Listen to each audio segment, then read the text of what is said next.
Cohesion committee کے سربراہ ہیں بیرسٹر محمد علی سیب صاحب، تو ان سے جانتے ہیں کہ حکومت کا این ایف سی کے بارے میں اور یہ جو 18th امینڈمنٹ ہے اس کے بارے میں کیا موقف ہے، کیا کرنا چاہتی ہے۔ بہت شکریہ بیرسٹر محمد علی سیب صاحب ہمیں وقت دینے کے لیے۔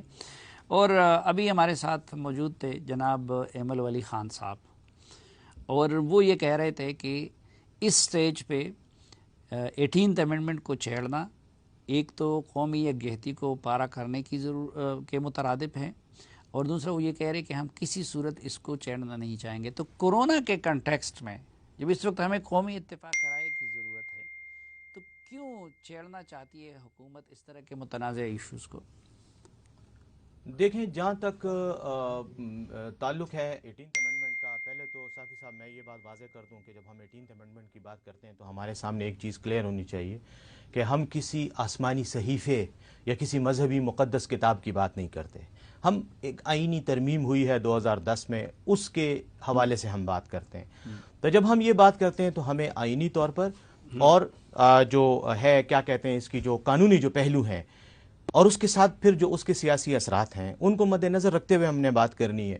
اس لیے ایک تو میں نے یہ نوٹ کیا ہے کہ اپوزیشن کی طرف سے، کیونکہ پارلیمنٹ میں میں نے کئی بار، سینٹ میں خاص طور پر اور سینٹ کی مختلف کمیٹیوں میں مختلف مواقع پر، خاص طور پہ یہ جو کورونا کا ایشو آیا اس پر بھی میں نے 18th امینڈمنٹ کے حوالے سے بات کی، اور جب بھی بات ہوتی ہے تو اپوزیشن کی طرف سے ایک بہت ہی زیادہ سخت قسم کا رد عمل آتا ہے، جیسے خدا نخواستہ کوئی مذہبی قسم کی گستاخی کی گئی ہے۔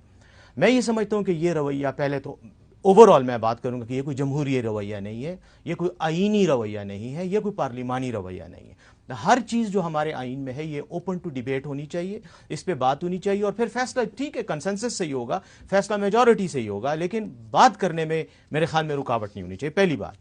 دوسری بات یہ کہ جہاں تک 18ویں ترمیم کا تعلق ہے، میں سمجھتا ہوں کہ اس کو بالکل ری وزٹ کرنے کی ضرورت ہے۔ کیوں؟ اشد اس کی میں کچھ وجوہات آپ کے سامنے رکھنا چاہوں گا۔ دیکھیں، پہلی بات تو یہ نا کہ جینیسس، پیدائش جس چیز کی بھی ہوتی ہے، جس عمل کی بھی ہوتی ہے، پہلے تو اس وقت کے محرکات کو آپ دیکھیں، کیونکہ وہ محرکات جو ہوتے ہیں جن کے نتیجے میں کوئی سیاسی سٹیپ لیا جاتا ہے، وہ تمام عمر اس کا حصہ رہتے ہیں اور اس کے اثرات آپ کو بار بار نظر آتے ہیں۔ 18ویں ترمیم ہوئی تھی اپریل 2010 میں۔ آپ کو پتہ ہے 15 تاریخ کو، یہ 15 سے لے کے 19 تک 4 دن بنتے ہیں، 4 دنوں میں یہ ترمیم پارلیمنٹ سے پاس ہو کر پریزیڈنٹ سے سگنیچر بھی ہو گئے تھے، یعنی یہ آئین کا حصہ بن گئی تھی۔ نہیں، لیکن اس سے پہلے اس پہ کئی مہینے جو تمام پارلیمانی نمائندے تھے تمام سیاسی جماعتوں کے، ان کی کئی ماہ تک ڈسکشن میں اس پہ بھی آتا ہوں۔ دیکھیں، پارلیمنٹ میں ڈسکشنز ہوتی ہیں، لیکن اگر آپ پارلیمنٹ کی ان ڈسکشنز کا، ان تقاریر کا، بحث مباحثے کا اگر آپ ریکارڈ نکال کے دیکھیں جو کہ پارلیمنٹ کا حصہ ہے، تو آپ کو اس میں کئی ایسے لوگ نظر آئیں گے اور کئی ایسے اہم رہنما نظر آئیں گے جنہوں نے اس کی مخالفت کی تھی، اور جنہوں نے اس وقت یہ بات کی تھی کہ اس میں یہ نقائص ہیں، اس کے یہ برے اثرات مرتب ہوں گے، اس میں ترمیم کی جائے، اس میں مزید بہتری لائی جائے۔ لیکن اس وقت کی حکومت جو کہ یقیناً پاکستان پیپلز پارٹی کی حکومت تھی، اس کی حکومت کے کچھ سیاسی بھی اس وقت مفادات تھے۔ ان سیاسی مفادات کو استعمال اس طرح سے کیا گیا کہ اپوزیشن کی پارٹیز کو بھی ساتھ میں لایا گیا۔ مثال کے طور پہ میں ایک بات کروں گا، اس میں ایک تبدیلی یہ لائی گئی۔ دیکھیں، آپ کو پتہ ہے 104 آرٹیکلز میں ٹوٹل تبدیلی تقریباً کی گئی ہے آئین کے مختلف شکلوں میں۔ اچھا، اب اس میں کیا تھا؟ مثلا تیسری بار وزیر اعظم کا ایشو تھا۔ یہ بہت بڑی خواہش تھی مسلم لیگ نون کی، ان کو اس بات پہ وہ کیا گیا کیونکہ میاں نواز شریف صاحب نے اگلی مرتبہ وزیر اعظم بننا تھا۔ نمبر ایک، اے این پی کو لالچ دیا گیا، یا اے این پی کے ساتھ مان لی گئی تھی بات کہ جی ہم آپ کا خیبر پختونخوا کا جو نام ہے صوبے کا، اس کو ہم اس میں سپورٹ کریں گے۔ اسی طرح باقی پارٹیوں کو، چھوٹی نہیں، وہ تو جب 73 کا کانسٹیٹیوشن بھی بن رہا تھا تو بھٹو کی اپنی مجبوریات تھیں، ولی خان کی اپنی مجبوریات تھیں، مذہبی جماعتوں کی اپنی مجبوریات تھیں، صوبائی جو خود مختاری کے علمبردار تھی ان کی اپنی تھی، اور اسی کے نتیجے میں ایک چیز کنسنسس تک پہنچتی ہے۔ یہ جن مجبوریوں کے تحت بھی اس میں کیا ہے، اس میں غلط کیا ہے؟ دیکھیں، میں اسی پہ آ رہا ہوں۔ پہلے تو میں نے آپ کو یہ نقائص، یہ چیزیں بتائیں کہ ان کے یہ کیوں، کس انداز میں یہ پاس ہوا۔ اب اس کے بعد یہ کہا جاتا ہے کہ یہ کنسنسس سے پاس ہوا۔ میں آج یہ آپ کو یہ کنفرم کرتا ہوں کہ کنسنسس سے پاس نہیں ہوا تھا۔ اس میں سینٹ میں آپ کے اور ہمارے دوست محمد علی دورانی صاحب نے اس کو اپوز کیا تھا، اور انہوں نے بائیکاٹ کیا تھا، وہ نکل گئے تھے اور انہوں نے اس کو سپورٹ نہیں کیا تھا. اور وہ کیوں نہیں کیا تھا اس کی وجہ بیان پہ آتا ہوں. دیکھیں اس میں ایک ایشو اور تھا کہ اس 18th لیکن اس میں کچھ جماعتیں ایسی بھی تھی کہ جنہوں نے ڈیفر کیا تھا کہ یہ جو خود مختاری آپ دے رہے ہیں یہ کافی نہیں ہے. ٹھیک ہے، دیکھیں خود مختاری کے مثلا کچھ چیزوں پہ اچکزئی صاحب کی پارٹی نے بھی وہ اعتراض کیے تھے، ان کے لیے تو یہ بھی کافی نہیں تھا. میں یہ سمجھتا ہوں کہ ان کا اعتراض جینون ہوگا. میں اس کے اعتراض کی ڈائنامکس میں نہیں جانا چاہوں گا کیونکہ پھر ٹائم نہیں ہوتا اتنا. لیکن میں جس بات پہ آنا چاہ رہا ہوں وہ یہ ہے کہ 18th امینڈمنٹ جن حالات میں پاس کی گئی اس میں سیاسی جو مصلحتیں تھیں یا کچھ پارٹیز کے مفادات تھے وہ سر فہرست تھے. بیسیکلی موٹیویٹنگ فیکٹر وہ تھا نمبر 1. نمبر 2، کہا جاتا ہے کہ یہ بہت بڑا جمہوریت کی فتح تھی. اس میں تو آپ نے سارے پرانے آمیروں کے جو اقدامات تھے ان کو آپ نے توثیق کر دی. مثال کے طور پہ مشرف بہت بڑا آمیر تھا آپ کا، ٹھیک ہے، اس نے خواتین کو ریزرو سیٹیں دی تھیں. ڈٹو ان کو ان سیٹوں کو یس کر دیا گیا، ان کو آئین کا حصہ بنا دیا گیا. اس طرح سے اور کئی اقدامات تھے جن کو کر دیا گیا. دوسری بات، بہاولپور صوبے کے حوالے سے جس پہ دورانی صاحب کا آبجیکشن تھا کہ بہاولپور صوبے کو یحییٰ خان نے اپنے اس دور میں ایل ایف او کے ذریعے، martial law L F O کے ذریعے اس کو پنجاب کا حصہ بنایا تھا. اس کو بھی انہوں نے ڈٹو جو ہے وہ کر دیا، منظوری دے دی. اب آپ نے کہا غلط کیا ہے، میں اب آتا ہوں اس میں ایک چیز جو سب سے امپورٹنٹ ہے جو کہ اس وقت بھی عوام بھگت رہی ہے پاکستان کی، وہ ہے NFC ایوارڈ کا طریقہ کار.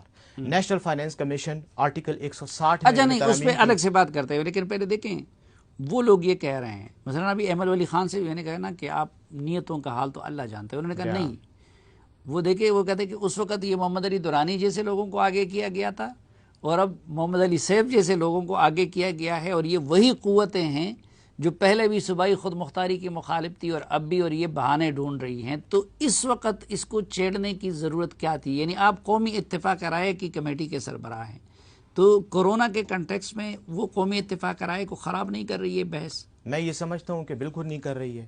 یہ جو قومی اتفاق رائے کو خراب کرنے کی بات ہے، اس کے پیچھے بھی سیاسی مفادات ہیں، اس کے علاوہ اس کی اور کوئی وجہ نہیں ہے. کوئی قومی اتفاق رائے کو خراب کرنے کا یا اس کے لیے بدنیتی سے کوئی منصوبہ سازی کرنے کا سوال ہی نہیں پیدا ہوتا، کیونکہ آخر میں جو کچھ بھی ہونا ہے وہ ہونا تو اس پارلیمنٹ کے ذریعے ہے نا. لیکن میں ایک بات کروں گا کہ آخر میں کرتے تو احمد ولی خان صاحب اور مسلم لیگ نون اور پیپلز پارٹی اور یہ جتنی بھی اپوزیشن کی جماعتیں اور بشمول حکومت کی جماعتیں، آخر میں ووٹ تو انہی کے ممبران دیتے ہیں نا.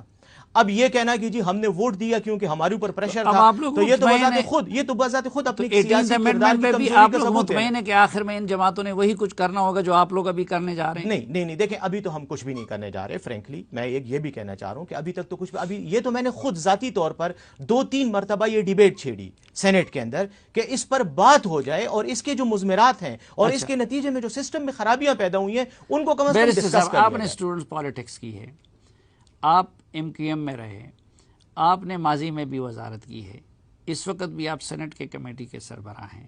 بیرسٹر ہونے کے علاوہ آپ نے 3 PhDs کیے ہوئے ہیں.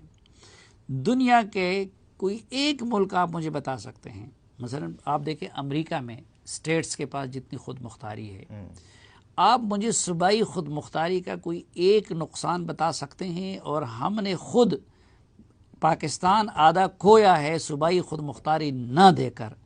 تو پاکستان کی مضبوطی کے لیے آپ پوری دنیا کے تجربات کی روشنی میں جب دیکھتے ہیں تو یہ ضروری نہیں ہے کہ صوبوں کو مزید اٹانومی دی جائے. میں کہتا ہوں کہ صوبوں کو جو اٹانومی ملی ہے اس سے بھی زیادہ ملے، لیکن دیکھیں تھوڑی سی ایک بات کو ذرا تاریخی پس تناظر میں دیکھیں نا. اب آپ نے کہا کہ صوبوں کو خود مختاری نہ ملنے کی وجہ سے ہم نے آدھا پاکستان کھویا. اس وقت اس آدھے پاکستان پر بعد میں حکومت کس کی آئی؟ اس کی جو جنرل الیکشن ہوئے تھے 1970 کے، ان کے انتخابات کے نتائج کو کس نے تسلیم نہیں کیا؟ دیکھیں میں کوئی پولیٹیکل سخت بات اور لہجہ نہیں کرنا چاہ رہا. میجورٹی اس وقت کس کی تھی؟ 18.69% ووٹ پاکستان پیپلز پارٹی کو مغربی پاکستان میں ملے تھے. 50% سے زیادہ شیخ مجیب کو ملے تھے. لیکن حکومت بھی پاکستان پیپلز پارٹی کی بنتی ہے اور 2 ملک 2 لخت ہوتے ہیں. دیکھیں چھوڑ دینا، ہم ان سیاسی باتوں میں نہیں جانا چاہتے کیونکہ اس کے نتیجے میں تلخی پیدا ہوگی. مجھے آپ بتائیں کہ 18th امینڈمنٹ میں غلطی کیا ہے اور اصلاح کیا کرنا میں یہی بات کر رہا ہوں نا. دیکھیں 18th امینڈمنٹ کا مطلب کیا ہوتا ہے؟ کسی بھی آئین میں ترمیم کا کیا مقصد ہوتا ہے؟ کہ اس کا فائدہ اس ملک کے لوگوں کو ملے نا.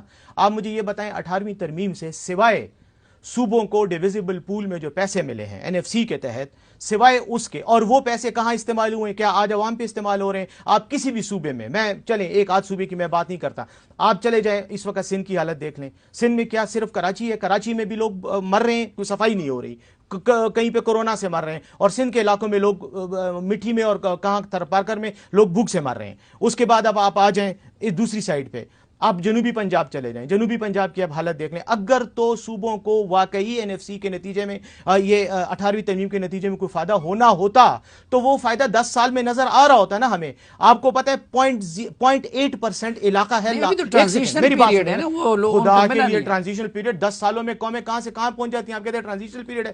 میری بات سنیں، 0.8% ہے ٹوٹل رقبہ لاہور کا.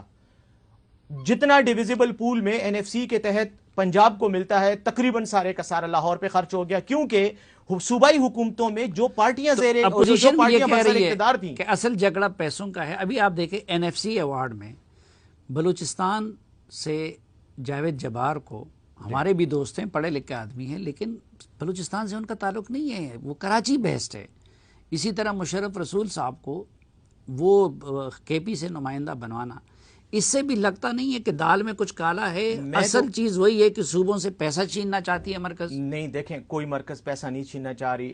آرٹیکل 160 کا جو کلاس 3 ہے، اس میں کلیئرلی 18ویں ترمیم میں ہی 2010 میں ایکٹ کے ذریعے امینڈمنٹ کر کے یہ ڈال دیا گیا ہے کہ جو بھی صوبوں کو ملے گا وہ اسی طرح ملے گا، اور بلکہ پچھلے ایوارڈ میں جو ملا ہے اس سے زیادہ ہی ملے گا. ٹھیک ہے، ایک تو یہ بات تو کلیئر ہے، اس کو تو ابھی تک کسی نے نہیں چھیڑا، حالانکہ اس کو چھیڑنا چاہیے، اس پر بات ہونی چاہیے، لیکن کہ ضروریات کے تحت ہونے چاہیے. جہاں پہ صوبوں کا بجٹ ہو، ضرورت ہو، وہاں پر اس طرح کی شیئر ہونی چاہیے. بہرحال لیکن اس بات کو نہیں چھیڑتے. آپ نے کہا یہ جو بات آپ نے کی کہ جاوید جبار صاحب یا رسول صاحب کو جو ہے بنایا گیا، میری بات سنیں، جب 18ویں ترمیم ہو رہی تھی، کیوں آرٹیکل 160 میں کلاس 1 میں، جہاں پر اس کی کانسٹیٹیوشن کمپوزیشن کی بات ہے، وہاں پر کیوں انہوں نے اس بات کو نہیں ڈالا کہ جو ممبر ہوگا وہ صوبے کا شہری ہوگا یا صوبے کا باشندہ ہوگا یا وہ اس صوبے کا؟ نہیں، کوئی کامن سینس اور اخلاقیات بھی ہوتی ہے نا. تو کیا بلوچستان میں انسانوں کی کمی ہے؟ کیا خیبر پختونخوا میں انسانوں کی کمی ہے؟ نہیں ہے یہ کمی. میں تو سمجھتا ہوں بہت کمپیٹنٹ لوگ ہر صوبے میں موجود ہیں. لکھنے والا بندہ ہوگا، نیچرلی وہ اپنا کیس صحیح نہیں لڑ سکے گا. تو یہ وہ والا کام نہیں ہے کہ یہ حکومت خود معاملہ خراب کرنا چاہتی ہے. دیکھیں میں پھر حکومت کو تو یہاں میں ڈیفینڈ نہیں کروں گا. وجہ یہ ہے نا کہ میں حکومت کو ڈیفینڈ کرنے کے لیے اس وقت اہل نہیں ہوں. میں ان کی طرف سے کوئی وزیر یا کوئی عہدیدار ہوتا تو وہ زیادہ، میں تو پارلیمنٹ کی طرف سے بات کروں گا، اور پارلیمنٹ کی طرف سے میں ایک ایسی رائے کا اظہار کروں گا جو کہ یقینی طور پر جو ہے ایک انڈیپینڈنٹ رائے ہے. اور اس انڈیپینڈنٹ رائے میں میں یقیناً یہ بات کروں گا کہ ہاں ہونا چاہیے تھا کہ اس صوبے کے جینون لوگوں کو نمائندگی دی جاتی، نہ کہ فارمر بیوروکریٹس یا ٹیکنوکریٹس کو. لیکن NFC ایوارڈ کی ڈیویزیبلٹی اور ڈویژن اور لیکن لیگلی یہ کوئی قدغن نہیں ہے. آرٹیکل 163 میں بالکل 160 کلاس 1 میں کلیئر کٹ جو ہے یہ اختیار ہے پریزیڈنٹ کا، اور ان کے جو نامینیشن ہوتی ہے گورنرز کا ہوتا ہے. بات یہ ہے کہ آئین میں جب یہ ترمیم کر رہے تھے اور آپ جب 104 آرٹیکلز کو آپ چینج کر رہے ہیں تو آپ یہ آرٹیکل کیوں نہیں چینج کرتے؟ اس میں آپ نے کیوں نہیں ایکسپریسلی لکھا کہ آپ کو یہ نہیں کرنا چاہیے؟ اب آج اگر آپ کو اعتراض ہے تو سپریم کورٹ کے دروازے کھلے ہوئے ہیں، آپ جائیں اس کو چیلنج کر دیں. طریقہ کار تو ہر چیز کا ہے نا، لیکن ہر بات پر سلیم صافی صاحب سیاست نہیں کرنی چاہیے، اور سیاست بھی وہ جو ڈویژن پیدا کرے. لیکن ہمارا بھی طریقہ کار یہ ہے کہ وقت جب ختم ہو جاتا ہے تو پھر مزید بولنے کی اجازت نہیں ہوتی. تو میں مشکور ہوں آپ کا بیرسٹر محمد علی صاحب صاحب. ناظرین، اس امید کے ساتھ کہ پروگرام سے متعلق اپنی رائے سے آپ ہمیں آگاہ کرتے رہیں گے، اور اس دعا کے ساتھ کہ آپ جہاں بھی ہوں خوش رہیں، اور اس خصوصی دعا کے ساتھ ان مبارک دنوں میں کہ اللہ تعالیٰ پورے دنیا اور بالخصوص پاکستان کو جلد از جلد کورونا کی اس وبا سے نجات دلا دے. آج کے جرگے سے اجازت چاہتا ہوں. اللہ حافظ.